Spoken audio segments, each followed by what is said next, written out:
When, at the end of December 1905, the then Vice-Chancellor asked me to be the Romanes lecturer in the following year, just after my return from India, I felt that the honour was one which it was impossible for me, as a devoted son of this ancient and illustrious university, to decline.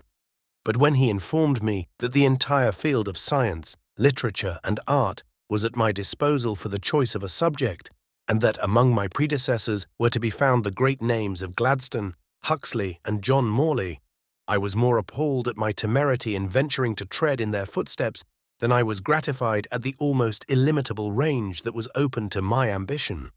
In these circumstances, I concluded that my best course would be to select some topic of which I had personal experience, and upon which I could, without presumption, address even this famous and learned university. I chose the subject of frontiers. It happened that a large part of my younger days had been spent in travel upon the boundaries of the British Empire in Asia, which had always exercised upon me a peculiar fascination. A little later, at the India Office and at the Foreign Office, I had had official cognizance of a period of great anxiety, when the main sources of diplomatic preoccupation, and sometimes of international danger, had been the determination of the frontiers of the Empire in Central Asia, in every part of Africa, and in South America. Further, I had just returned from a continent where I had been responsible for the security and defense of a land frontier 5,700 miles in length, certainly the most diversified, the most important, and the most delicately poised in the world. And I had there, as Viceroy, been called upon to organize and to conduct the proceedings of as many as 5 boundary commissions. I was the more tempted to undertake this task because I had never been able to discover, much less to study, its literature. It is a remarkable fact that, although frontiers are the chief anxiety of nearly every foreign office in the civilized world, and are the subject of 4 out of every 5 political treaties or conventions that are now concluded, though as a branch of the science of government, frontier policy is of the first practical importance, and has a more profound effect upon the peace or warfare of nations than another factor, political or economic, there is yet no work or treatise in any language which, so far as I know, affects to treat of the subject as a whole. Modern works on geography realize with increasing seriousness the significance of political geography, and here in this university, so responsive to the spirit of the age, where I rejoice to think that a school of geography recently been founded, it is not likely to escape attention. A few pages are sometimes devoted to frontiers in compilations on international law, and here and there a frontier officer relates his experience before learned societies or in the pages of a magazine. But with these exceptions, there is a practical void. You may ransack the catalogues of libraries, you may search the indexes of celebrated historical works, you may study the writings of scholars, and you will find the subject almost wholly ignored. Its formulae are hidden in the arcana of diplomatic chancelleries. Its documents are embedded in vast and forbidding collections of treaties. Its incidents, and what I may describe as its incomparable drama, are the possession of a few silent men, who may be found in the clubs of London, or Paris, or Berlin, when they are not engaged in tracing lines upon the unknown areas of the earth. And yet I would invite you to pause and consider what frontiers mean, and what part they play in the life of nations. I will not for the moment go further back than a century. It was the adoption of a mistaken frontier policy that brought the colossal ambitions of the great Napoleon with a crash to the ground. The Allied armies might never have entered Paris had the Emperor not held out for an impossible frontier for France. The majority of the most important wars of the century have been frontier wars. Wars of religion, of alliances, of rebellion, of aggrandizement, of dynastic intrigue or ambition. Wars in which the personal element was often the predominant factor, tend to be replaced by frontier wars, that is, wars arising out of the expansion of states and kingdoms carried to a point, as the habitable globe shrinks, at which the interests or ambitions of one state come into sharp and irreconcilable collision with those of another. To take the experience of the past half-century alone, The Franco-German War was a war for a frontier, and it was the inevitable sequel of the Austro-Prussian campaign of 1866, which, by destroying the belt of independent states between Prussia and her Rhenish provinces, had brought her up to the doors of France. The campaign of 1866 was itself the direct consequence of the War of 1864 for the recovery by Germany of the frontier duchies of Schleswig-Holstein. The Russo-Turkish War originated in a revolt of the frontier states, and every Greek war is waged for the recovery of a national frontier. We were ourselves at war with Afghanistan in 1839, and again in 1878. We were on the verge of war with Russia in 1878, and again in 1885 over frontier incidents in Asia. The most arduous struggle in which we have been engaged in India in modern times was waged with frontier tribes. Had the Tibetans respected our frontiers, we should never have marched 3 years ago to Lhasa. Think, indeed, of what the Indian frontier problem, as it is commonly called, has meant and means, the controversies it has provoked, the passions it has aroused, the reputations that have flashed or faded within its sinister shadow. Japan came to blows with China over the frontier state of Korea. She found herself gripped in a life-and-death struggle with Russia because of the attempt of the latter to include Manchuria within the frontiers of her political influence. Great Britain was on the brink of a collision with France over the frontier incident of Fashoda. She advanced to Khartoum not to avenge Gordon, but to defend an imperiled and to recover a lost frontier. Only the other day, the Algeciras Conference was sitting to determine the degree to which the possession of a contiguous frontier gave France the right to exercise a predominant influence in Morocco. But perhaps a more striking illustration still is that of Great Britain and America. The two occasions on which in recent times the relations between these two allied and fraternal peoples, conflict between whom would be a hideous crime, have been most perilously affected, have both been concerned with frontier disputes. The Venezuelan and the Alaskan boundary, the most urgent work of foreign ministers and ambassadors, the foundation or the outcome of every entente cordiale, is now the conclusion of frontier conventions in which sources of discord are removed by the adjustment of rival interests or ambitions at points where the territorial borders adjoin. Frontiers are indeed the razor's edge on which hang suspended the modern issues of war or peace, of life or death to nations. Nor is this surprising.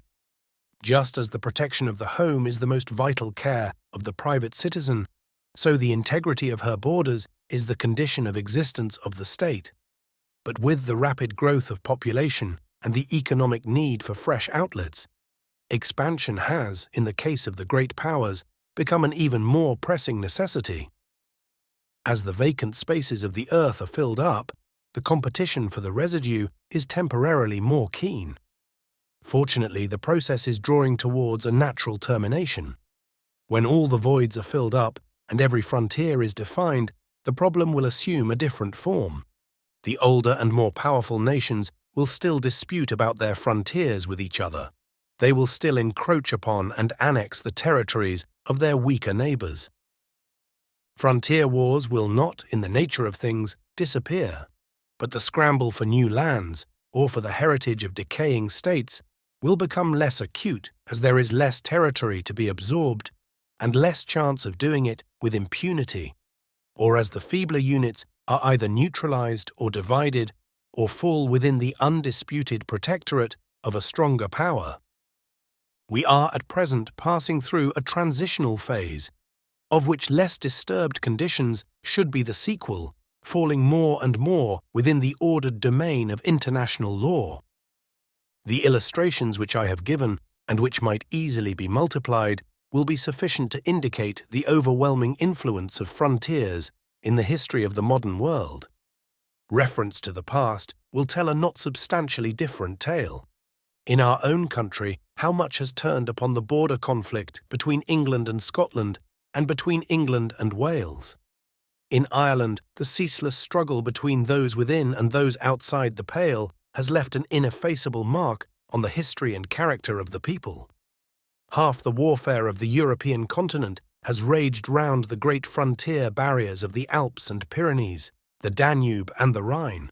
The Roman Empire, nowhere so like to our own as in its frontier policy and experience, a subject to which I shall have frequent occasion to revert, finally broke up and perished because it could not maintain its frontiers intact against the barbarians. I wonder indeed if my hearers at all appreciate the part that frontiers are playing in the everyday history and policy of the British Empire. Time was when England had no frontier but the ocean. We have now by far the greatest extent of territorial frontier of any dominion in the globe. In North America, we have a land frontier of more than 3,000 miles with the United States. In India, we have frontiers nearly 6,000 miles long with Persia, Russia, Afghanistan, Tibet, China, Siam, and France. In Africa, we have frontiers considerably over 12,000 miles in length with France, Germany, Italy, Portugal, and the Congo state, not to mention our frontiers with native states and tribes. These frontiers have to be settled, demarcated, and then maintained. We commonly speak of Great Britain as the greatest sea power, forgetting that she is also the greatest land power in the universe. Not much is heard of this astonishing development in Parliament. I suspect that even in our universities it is but dimly apprehended. Nevertheless, it is the daily and hourly preoccupation of our Foreign Office, our India Office, and our Colonial Office. It is the vital concern of the greatest of our colonies and dependencies, and it provides laborious and incessant employment for the keenest intellects and the most virile energies of the Anglo-Saxon race. My main difficulty is not how to deal with such a topic adequately, but how to deal with it in the compass of an academic lecture. As my investigations have progressed, I have seen the horizon expand before me until it has appeared to embrace all history, the greater part of geography, and a good deal of jurisprudence. I have alternately seen my essay swell into a volume and have contemplated reducing that volume into a tabloid for passing consumption in this theatre. It is obviously impossible for me to treat of frontiers in the space of an hour or of many hours. On the other hand, I have found neither the leisure nor the health to write the volume which at one time I had in view. The result must be a compromise. Large portions of my subject, and indeed of my manuscript, must be ignored today. Before my essay assumes a final form, I hope that it may acquire a character more in consonance with the magnitude and the unity of the theme. I will not pause to dilate upon the obvious truisms that lie at the threshold of my subject. The influence of region upon race and the correlative influence of race upon region are speculations belonging to the wider subject of which frontiers are only a part. That a country with easily recognized natural boundaries is more capable of defense and is more assured of a national existence than a country which does not possess those advantages. That a country with a sea frontier, such as the British Isles, particularly if she also possesses sea power, is in a stronger position than a country which only has land frontiers and requires a powerful army to defend them. That a mountain-girt country is the most secure of internal states. These are the commonplaces of political geography. More pertinent is it to say in passing that in the study of such a subject as ours, we must be very careful not to generalize too hastily as to the influence of physical agencies, either upon character or action, for the same causes are apt to produce very different results in different places or at different times. There is a passage, for instance, in an English poet which typifies what I mean. Cowper wrote in The Task, Book 2, "Lands intersected by a narrow forth abhor each other. Mountains interposed make enemies of nations who had else like kindred drops been mingled into one. Many instances can doubtless be found in which both these propositions are true. The intervention of a narrow forth has certainly been one of the main causes of the inveterate estrangement of the English and the Irish. It has been largely responsible for the conventional hostility between England and France. But quite as many instances can be found in which the peoples on two sides of a strait or narrow sea have been on friendly terms. The generalization about mountains is equally unscientific. Nor is the inverse in either case any truer, that states which are not separated from each other, either by narrow seas or by mountains, are therefore naturally friends. The fact is that in all such cases a great many causes are at work, of which geographical position or environment is but one. A safer procedure is that of deduction only from established facts. Macaulay, in his Frederick the Great, wrote in his pictorial manner, but with incontrovertible truth. Some states have been enabled by their geographical position to defend themselves with advantage against immense forces. The sea has repeatedly protected England against the fury of the whole continent. The Venetian government, driven from its possessions on the land, could still bid defiance to the Confederacy of Cambrai from the arsenal amid the lagoons. More than one great and well-appointed army, which regarded the shepherds of Switzerland as an easy prey, has perished in the passes of the Alps. Here the philosophy of frontiers is demonstrated by concrete facts. Origin of frontiers. If we start with the dawn of history, at least in Europe, it is not difficult to trace the conditions under which the first frontiers came into being. The existing peoples of Europe are, with rare exceptions, of whose origin we have no certain knowledge, the deposit of successive waves of human immigration from Asia. These nomads would, in each case, pursue what may be described as the groove principle of advance.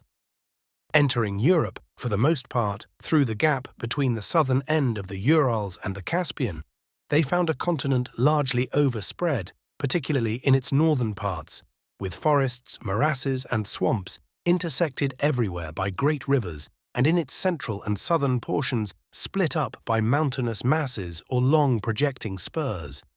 Between or amid these obstacles they would naturally follow. As they did follow, the easiest and most accessible grooves, everywhere taking advantage of natural barriers and settling down in areas of which the limits had been provided for them. Rivers were not a natural frontier in those primitive days.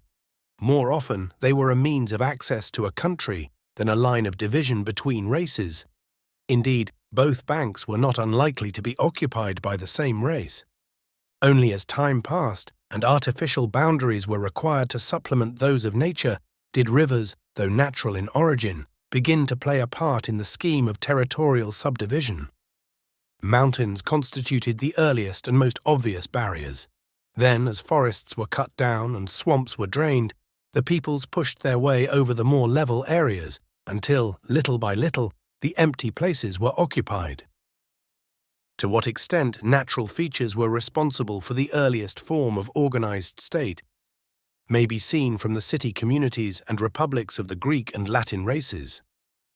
The limits of each were determined by its mountain barriers, and there was but little communication or power of common action between state and state. Hence the failure of the attempt to defend Thessaly against the armies of Xerxes in 480 and the small number of troops collected to defend Thermopylae. It was in the more open countries that larger kingdoms and empires tended to be formed. Then, as population increased and commerce and industry grew, as naval and military forces developed, and as larger political aggregations began to supersede the smaller units, natural boundaries were found no longer to suffice. It became necessary to supplement or to replace them by artificial frontiers, finding their origin in the complex operations of race, language, trade, religion, and war. Here, however, I must pause to define the factors and to indicate with greater precision the various classes of frontiers with which we are called upon to deal. I have already accepted the broad distinction between natural and artificial frontiers, both as generally recognized and as scientifically the most exact. Of all natural frontiers, the sea is the most uncompromising, the least alterable, and the most effective. The defensive attributes of the sea receive the poet's testimony in his description of England as compassed by the inviolate sea. Its exclusive qualities are celebrated in a not less familiar phrase, the unplumbed, salt, estranging sea. It is true that in one aspect, the sea may be regarded as a connecting link by the artificial aid of navigation, much in the same way as a land frontier may be crossed by a railroad or pierced by a tunnel. The sea was such a link in the case of Greece and her city colonies, enabling her, no hostile power having command of the Mediterranean, to maintain connection with her foreign colonies, in spite of the vociferous influence of her physical configuration on the mainland. Similarly, the Mediterranean was a connecting link between Rome and her outlying possessions, just as it is at the present day between France and her North African colonies. Indeed, the Mediterranean has never in civilized times been the southern frontier of Europe. The latter has in reality been supplied by the Atlas Mountains and the Great Desert of the Sahara. The Persian Gulf is another illustration of a sea that has shown itself to be not a barrier, but a link. The Arabs, who were skilled and courageous mariners from early times, witnessed the story of Sinbad the sailor, having occupied both shores with their settlements. The sea may also act as a vehicle of invasion. It brought the Jutes and Saxons, the Norsemen and Danes to England, just as it had brought the Romans before them. Nevertheless, the opposite or separating quality of the sea is undoubtedly the more striking and familiar aspect. I have already alluded to its influence upon the relations of Great Britain and France, and of Great Britain and Ireland. Only when England ceased to be a continental power did the national spirit blossom into any fullness.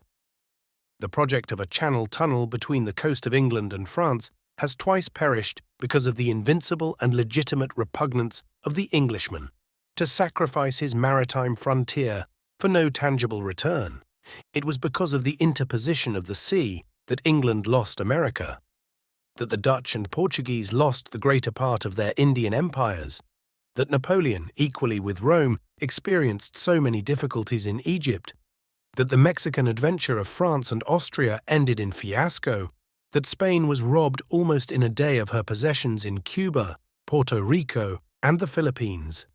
In these circumstances, the continued connection of the parent state with her transmarine possessions, which might seem to be an impossible aspiration, is only maintained in modern times by the grant of some form of self-government, with a view to attaching the inhabitants of the colony or possession to the seat of imperial authority. Second in the list of natural frontiers may be placed deserts, until modern times a barrier even more impassable than the sea. Asia and Africa afford the best-known instances of this phenomenon. For centuries, China has been protected by the Great Gobi Desert on her northwest border. Samarkand and Bokhara were shielded by the sandhills of the Karakum. The Indus Valley was severed from the rest of India in its southerly portions by the Sindh Desert, while Baluchistan is still safeguarded by the waste that stretches from Nushki to Seistan. Syria found a natural frontier on the east in the desert that bears her name.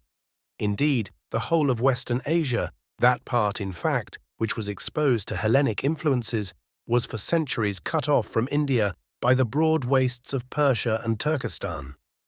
Egypt, protected on the west by the impassable barrier of the Libyan desert, and on the east by the desert of the Sinai Peninsula, has retained a physical identity almost unequaled in history. It was of her eastern desert frontier that the greatest captain of modern times, who had himself crossed it at the head of an army, wrote as follows in his commentaries.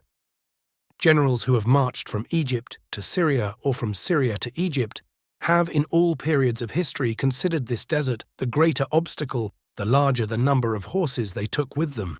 The ancient historians declare that when Cambyses wished to penetrate into Egypt, he made an alliance with an Arab king, who caused a canal to flow with water in the desert, which evidently means that he covered it with camels bearing water. Alexander sought to please the Jews so that they might help him in the passage of the desert. This obstacle, however, was not so great in ancient times as it is today, since towns and villages existed, and the industry of man contended with success against the difficulties. Today scarcely anything remains between Salihiyeh and Gaza. An army must, therefore, cross the desert successively by forming establishments and magazines at Salihiyeh, Katieh, and El Arish. If this army starts from Syria, it must first of all form a large magazine at El Arish, and then carry it forward to Qatir.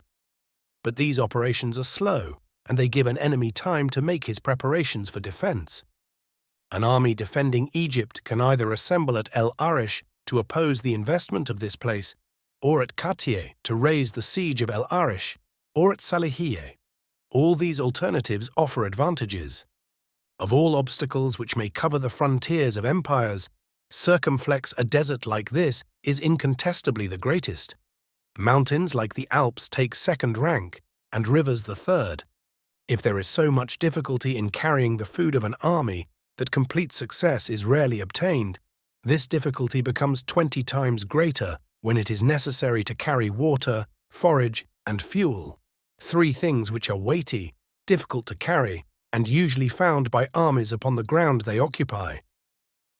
Finally, Africa furnishes the crowning illustration of the Great Sahara, which for centuries not only cut off the Mediterranean belt from the rest of Africa, but cut off the entire remainder of Africa from the civilized world. It was not till the voyages of Prince Henry the Navigator that this long period of isolation came to an end.